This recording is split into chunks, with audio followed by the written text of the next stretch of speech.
ડાયમંડના ધંધા સાથે થોડા સમય પહેલાં સંકળાયેલો હતો। એ સમય દરમિયાન મારે ઘનશ્યામ મકવાણા હિતેશ મકવાણા સાથે મિત્રતા હોવાથી એની પાસેથી 2 કરોડનો ડાયમંડનો માલ લીધેલો હતો। એમાં કંઈક 70 લાખ રૂપિયા ચૂકવીને 1 કરોડ 14 લાખ ચૂકવવાના હતા। એ સમય દરમિયાન મેં એમને સિક્યુરિટી પેટે પ્લોટ આપેલા હતા। એ પ્લોટમાંથી ચિરાગ ગોટી એન્ટર થઈ અને કબજો કરી અને મારીને બીજા પ્લોટો લખાવી અને ઉપરથી બીજા 1 કરોડ 14 લાખ રૂપિયા લઈ અને મને અનચનક ગાળો અને મારીને એની સાથે મળેલો યુવરાજ જાદવ કરીને એડવોકેટ છે, એ બી એની સાથે મળેલો જ હતો એ સમયમાં મારી પ્રોપર્ટી પડાવવા માટે। ટોટલ મારી સાથે 23 કરોડનું ફ્રોડ કરેલું છે આ લોકોએ ભેગા મળી।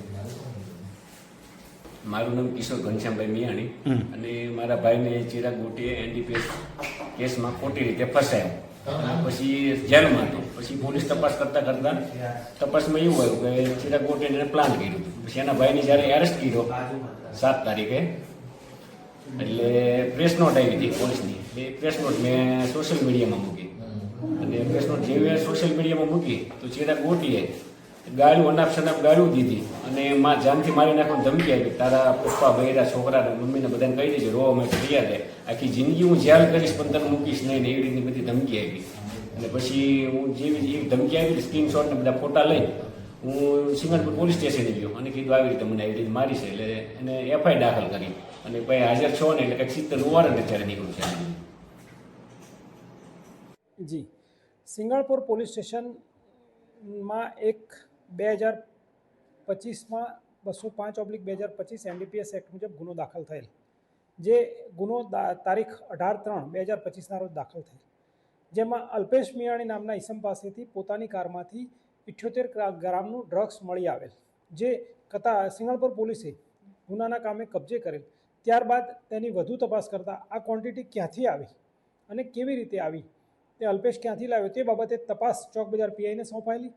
ચોક બજાર પીઆઈ 1 મહિનો તપાસ કર્યા બાદ અરજદાર સામેવાળા તરફથી રજૂઆત થતાં સદર તપાસ એસઓજી શાખામાં સોંપાયેલી, જે તપાસ ટીબી પંડ્યા નાઓએ કરેલી।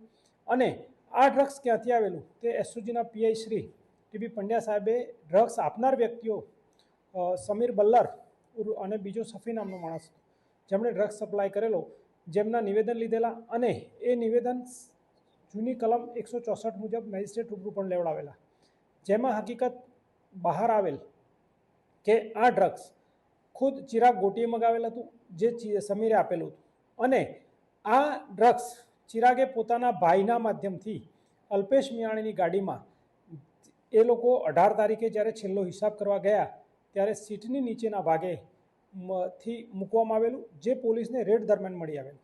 અને આ બાતમી હકીકત આજ મુખ્ય આરોપી ચિરાગ ગોટીએ સિંગણપુર પીઆઈ શ્રી વાયપી ગોહિલ સાહેબને આપેલી હતી અને વાયપી ગોહિલ સાહેબની બાતમી આધારે વાહન ચેકિંગમાં રેડ થયેલ અને રેડ દરમિયાન તેણે બતાવેલ જગ્યાએથી એનડીપીએસ મળી આવેલું, જેના ભાગરૂપે તેના નાના ભાઈની અગાઉ ધરપકડ કરવામાં આવી હતી અને તેના નાના ભાઈની જામીન અરજીની નીચલી કોર્ટમાં તેમજ હાઈકોર્ટમાં રિજેક્ટ થયેલી, જેથી તેઓ સુપ્રીમમાં ગયેલા અને સુપ્રીમમાં પણ તેની જામીન અરજી પર નામદાર સુપ્રીમ કોર્ટે હુકમ કરેલ કે ચિરાગને 15 દિવસમાં સરેન્ડર કરવું, જેના આધારે સદર આરોપી ગઈકાલે નામદાર કોર્ટમાં સરેન્ડર થયેલ છે અને અમે તેની માગણી કરી વિધિસરની ધરપકડ કરી અને આગળની કાયદેસરની કાર્યવાહી કરવા જઈ રહ્યા છીએ।